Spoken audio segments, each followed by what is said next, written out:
I have friends that always ask me, Vader, I want to get a new laptop, I want to get a new computer, but I'm not tech savvy, I'm not a techie. What should I look out for when I'm getting a new laptop or a new computer?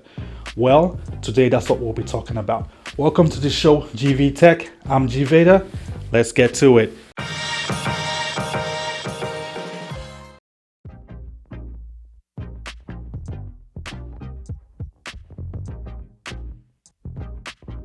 Vader, I'm not a techie. I want to get a new computer.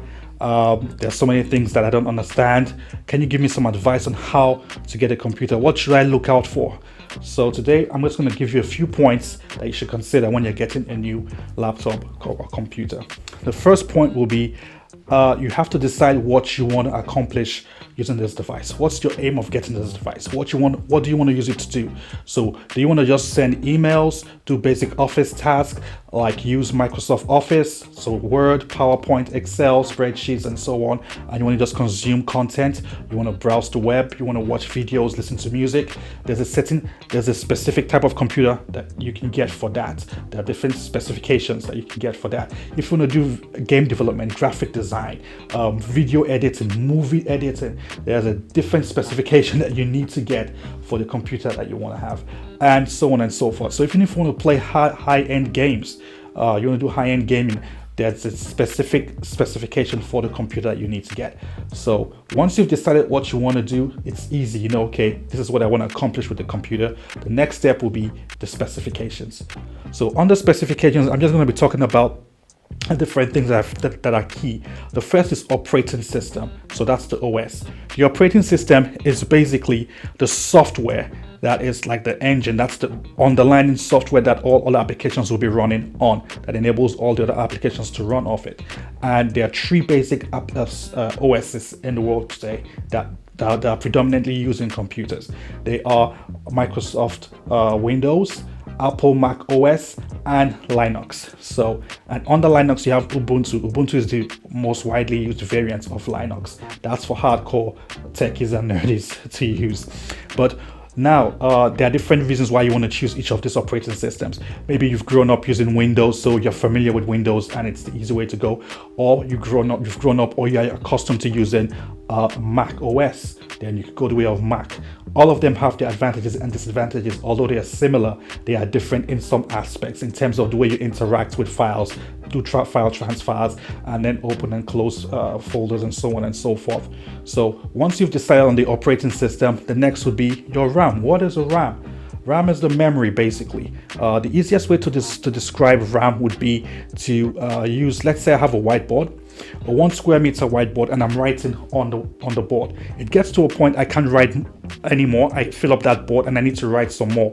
What will happen will be, it's either I get another whiteboard or I clean up that content I've written and start writing again.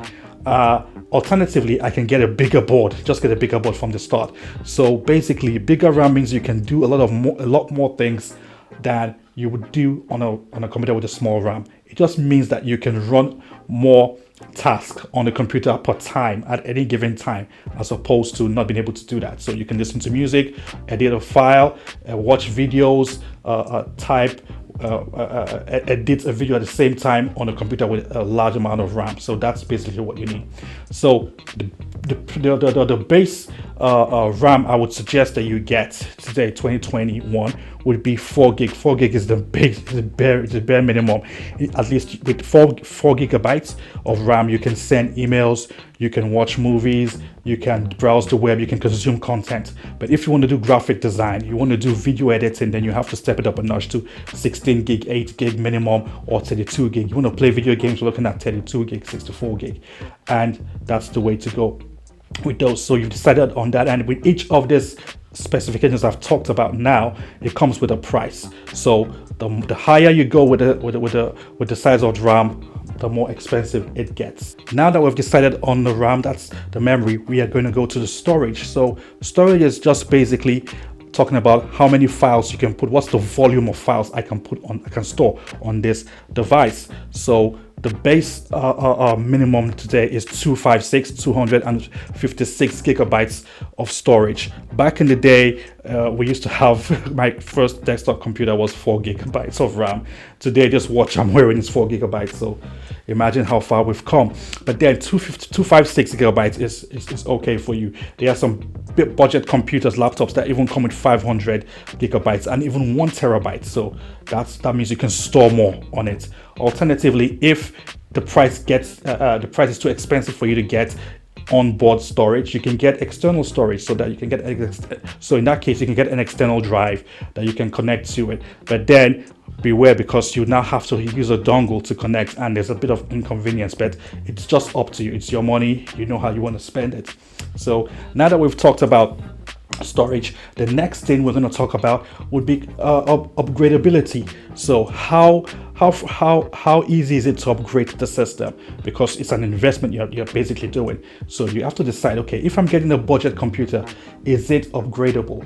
Meaning, can I increase the size of the RAM? Can I increase the size of the storage as the years go by? Or do I invest in a high-end computer like a MacBook and then go 5-6 years without any upgrade and it lasts that long?